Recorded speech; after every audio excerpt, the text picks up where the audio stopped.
Hey guys, so in this video I would like to talk to you about my ways of approaching the hip surgery, what helped me, which hurdles I had to overcome, and what hacks and physical and mind hacks helped me to get to the day of the surgery and probably helped me in my rehab as well. Everybody has their own journey, and what worked for me and what helped me might not help you. But I think it's always good to have as much information as you can before going for any major surgeries. I think it can be applicable to any event in your life, any surgery in your life, anything that is quite big and impactful onto your life in general. So my surgery was 6 weeks ago. I was mentally quite strong before going for it. I wasn't depressed or stressed or anxious. A little bit, probably yes, but I wouldn't say I lost my sleep. My sleep actually improved before my surgery. My fitness level actually improved before my surgery, and I use an Aura ring to track my sleep and my HRV, my heart rate, my overall readiness for the day for exercise, and different other metrics. And I was doing really well before the surgery, minus pain, obviously. So for me personally, I had it all in my head. It was like a checklist. So don't think I still have processed what happened to me and the surgery itself. So I think once I knew the date of the surgery, it made it somewhat easier. I don't know, like I had a date and I knew I had to work from. I found out 7 to 8 weeks before my surgery. I found out the date. So I had 7-8 weeks to prepare for the surgery. And to be very honest, I was thinking that if I had a little bit less notice, it would be easier here. But having 8 weeks really helped me to work a little bit more on my fitness, a little bit more on my sleep, a little bit more on just general preparation of the house and everything else. So one thing, I'm self-employed. So when I don't work, I don't get paid. Unfortunately. So one of the downfalls was the financial side. Getting yourself financially sorted would be my kind of number one.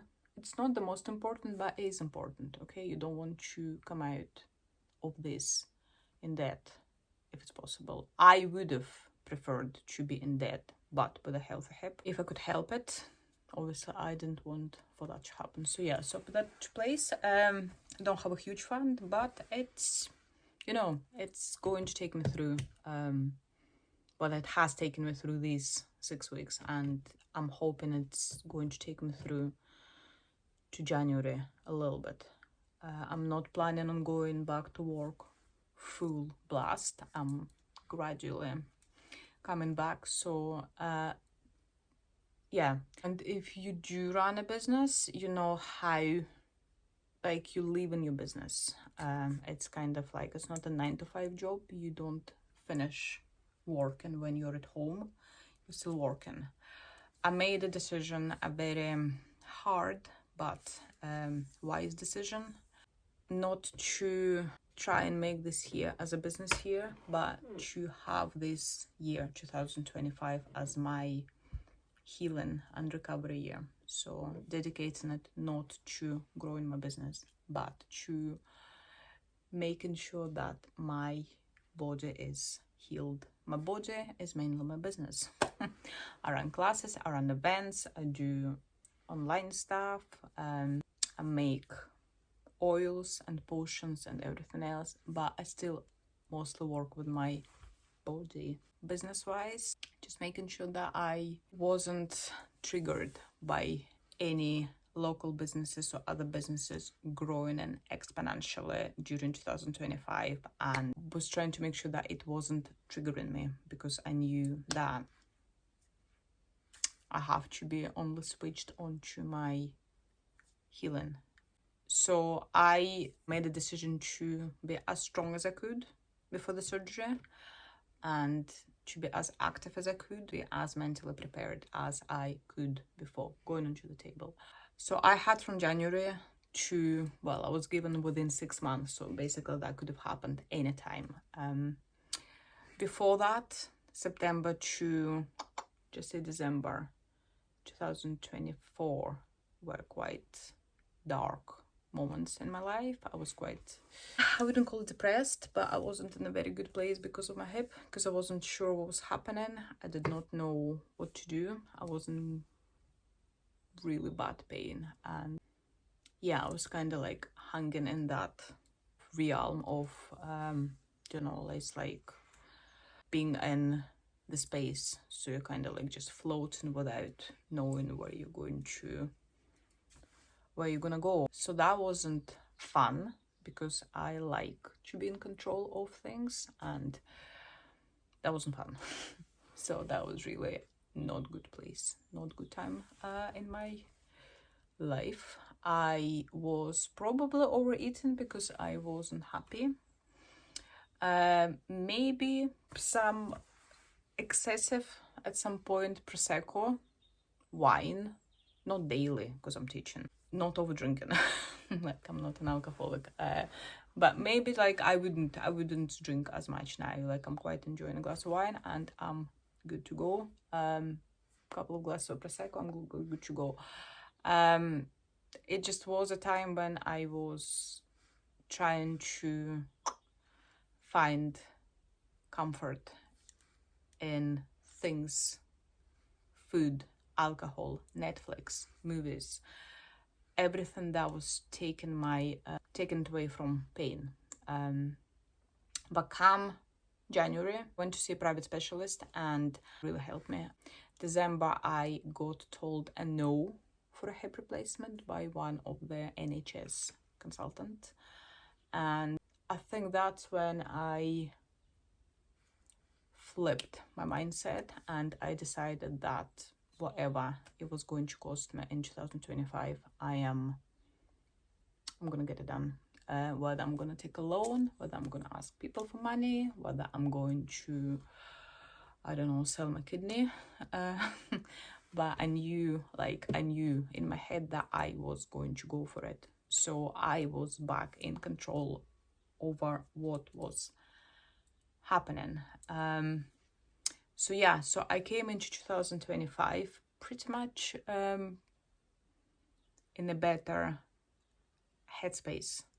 And at the end of January 2025, I saw another consultant who was great, and who was actually my operating consultant, Mr. Simpson, who was amazing and is amazing. And based on the private consultant's notes, he just said that I totally agree, you need a hip. And I'm like, wow, excellent. I'm getting a hip. So then we come to the point of end of January, and I know at that point I knew I had up to 6 months to get myself sorted for the operation. So I took up swimming. I learned front crawl from scratch, from videos, from going to lessons at the leisure center, and then just swimming up to 5-6 days a week. My normal swimming was weekly swims up to about from 1K to 2K. Last couple of months I was swimming a mile 3, 4, 5 times a week. And that became my cardio, because I couldn't do any other cardio. Even cycling at that point for me was really painful, so I had to find something. So I found swimming. Swimming really helped me and flipped my mindset even more into the more positive kind of level, and it was great. For me, it was like having a swimming meditation. I bought myself headphones, I downloaded music, and it was amazing. So I can't wait to go back to swimming, because I think swimming was one of the main things that actually pulled me through those 6 months and helped me generally to keep my fitness and my activity levels in place for the last 6 months.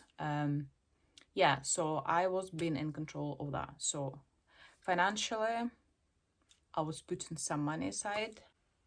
Mentally, I made a point of dedicating my year to healing and strengthening and exercise, and keeping myself in good shape. And then I had to implement that. So I took up swimming.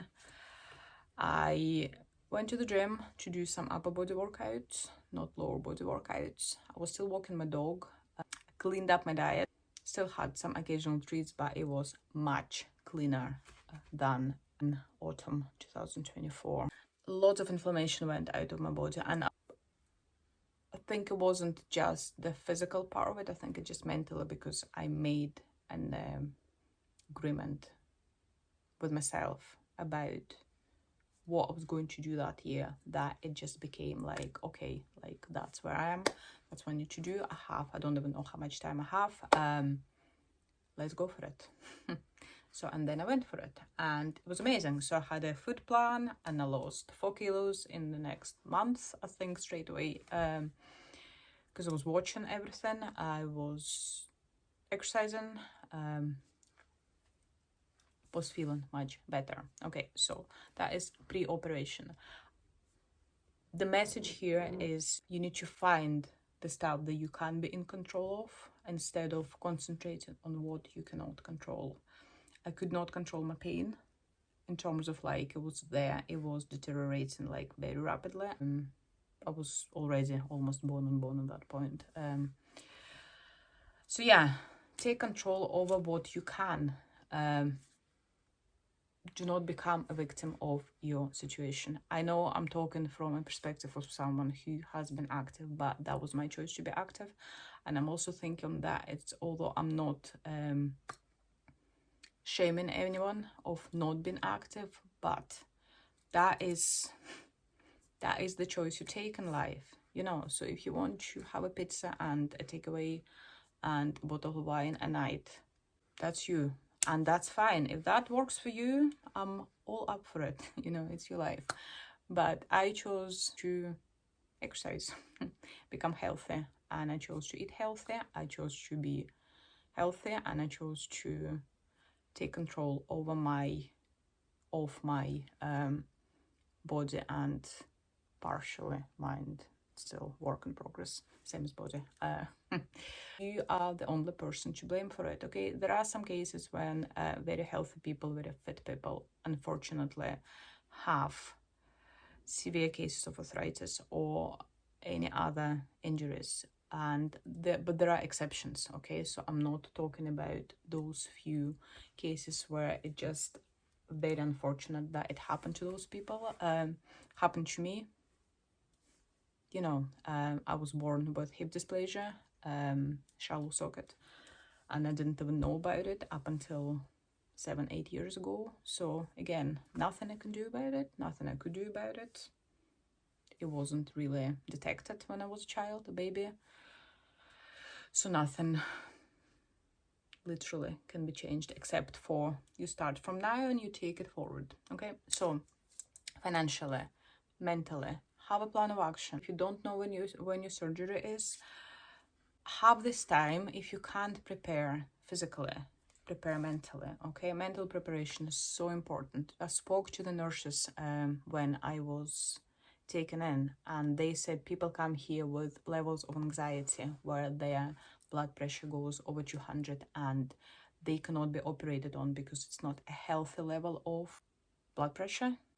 You don't want to be waiting for a year or 2 or 3, some people waiting for, and then arriving into the hospital center and you can't get your hip replaced because you are so stressed. Okay, so if you can't physically improve anything, mental preparation, okay? If you can physically improve something, maybe try and work on reducing your weight or upping your protein, just making your body a little bit healthy, making your muscles a little bit more nurtured. Maybe ask for professional advice on how to build those nutrition plans, or speak to somebody, talk to somebody who has had a positive experience leading up to the surgery. That was my ways of approaching it. So first, financial. Second, have control over what you can be in control of, okay? Have some kind of strategy in place pre-operation. Clean up your diet, clean up your mindset, work on your mindset. It is really hard, and I can relate to that. Like, I have been in pain. I had been in pain since 2018 onwards till last week, 2 weeks ago, 3 weeks ago. So yeah, I'm there 100% with you. Surround yourself with people who support you. Do not read negative stories, comments, and do not over fixate on what can go wrong. Fixate on what can go right. Have a list of things that you would like to do while you're recovering, so that taking your mind off pain if you're in pain, discomfort if you are in any sort of discomfort. So I moved the table over to the side of the bed where I'm sleeping. Now we had to swap with Angus because his side of the bed was closer to the door. So we just thought it would be easier for me, especially in the first 2 weeks, to walk to the toilet at night with my crutch or crutches from there. So I moved the table. We found the table somewhere in the shed. Lucky us, we have so much crap in the shed. So it's kind of like a bar size table, and I moved all my project there. So it's filled at the top, and then at the bottom I have my trolley with all my beads and everything else for my creative things. Yes, I have not done much, but I have completed some stuff. Like, I have done some stuff post when I was recovering. Lots of Netflix. Don't feel bad for overwatching anything you are recovering. Just feed your body and mind with anything that makes you feel happy. Yeah, so coming up to the surgery, so have that in place. Make sure that you have all the stuff for the surgery that you might need, or the grabber, sock device. Also, I bought myself a kind of like mug thing. I don't know what they're called. So it's got about 750 ml filled with water. So I made sure that I was drinking about 3 to 4 of them daily in the first few weeks of recovery. So I just made sure that I had it in place. So I approached my surgery very methodically, okay? Maybe it's not gonna work for you, but it really did work for me. So I was kind of like, it's almost like a tick off list. The only thing that I bought for the surgery was my Skechers slip-in shoes. The best investment of £50, £47 from Amazon. I literally didn't have to buy anything else in preparation for my surgery. I was given everything else by either my clients or the hospital, or we already had stuff here.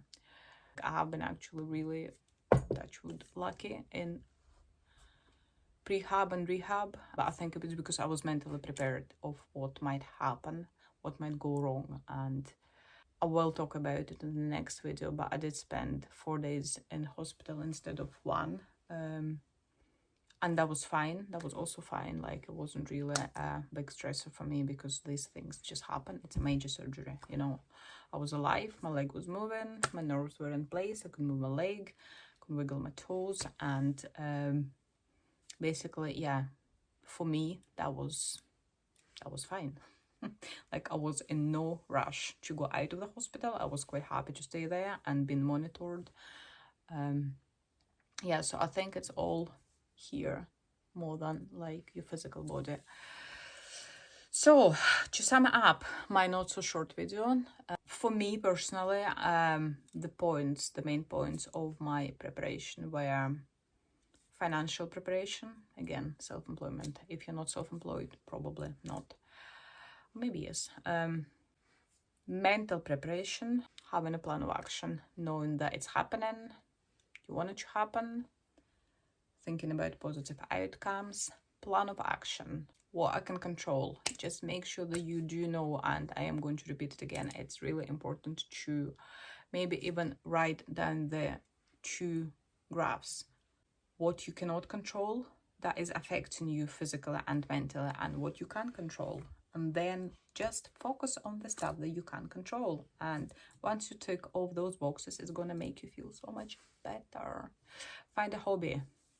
Don't know, strengthen your arms, even strengthen your fingers. Do some mobility exercises, okay? If your legs don't move well, your upper body moves, okay? If your upper body doesn't move well, you can do some neck exercises. I'm just saying that you can do some things. Maybe you can clean up your diet. Maybe you can drink more liquids. Maybe you can take more protein. Maybe you can try, do you know, something else, like cold swims worked magic for me. Like loved cold swims, love cold swims, my favorite things. So good for my body, so good for my hip. Like really, really good, like injection of positive energy into my body and into my mind. And positively approaching the operation. I think maybe breath work for someone. If you need to maybe like have these months to really work on your sleep, on your breath work. Sleep is very important. Breath work. Make sure that you're coming into it with a good mental preparation for it. Surround yourself with people who support you. Hopefully that can be helpful for some. I know that maybe it's too much talking, you can scroll through, but I hope it's of any help to some people. When I knew I would be needing an operation, it was like a brand new world of unknown for me. I was trying to get little bits of information from various places and see what worked for people and what didn't work for people. Videos like this, I was watching them from like videos from just like random people who were telling their stories, and that was very helpful because I learned so much about how to get yourself to that operating table. Okay, if you can move, exercise, the fitter you are, the more muscles you have, the more mobile you are, you're going to be out of there in no time. Like you're going to be off your crutches. Okay, like I'm not bragging or anything, but I stopped using my crutch after week 4, and I was walking 5k with no limping and no pain week 5. So these things are possible. I didn't think I would be there at week 3, but week 4 and 5 were just amazing. So, but that's because my leg had muscles because I worked on them. And I did not just work on them for 5 weeks before the surgery. So I had been exercising for years and years and years, and I hadn't stopped. So when they opened me up, my consultant said that sometimes they open people up and they look at the joint, and the joint looks like they've still got a couple of good years in them. Maybe a year, maybe 2. But he said when they opened my leg up, he said that it was just wrecked, absolutely wrecked. But my muscle tissues were good. So my muscle fibers were good. The muscle quality was good, which meant it would take me less time to get back to normal than if my muscles were weak or non-existent.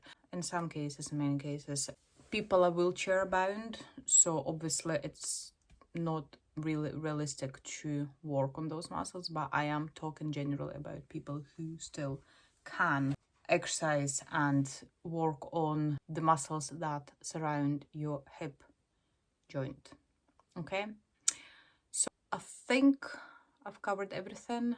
I do wish you a speedy recovery if you're recovering, or I wish you a stress-free preparation for your replacement or any other surgery.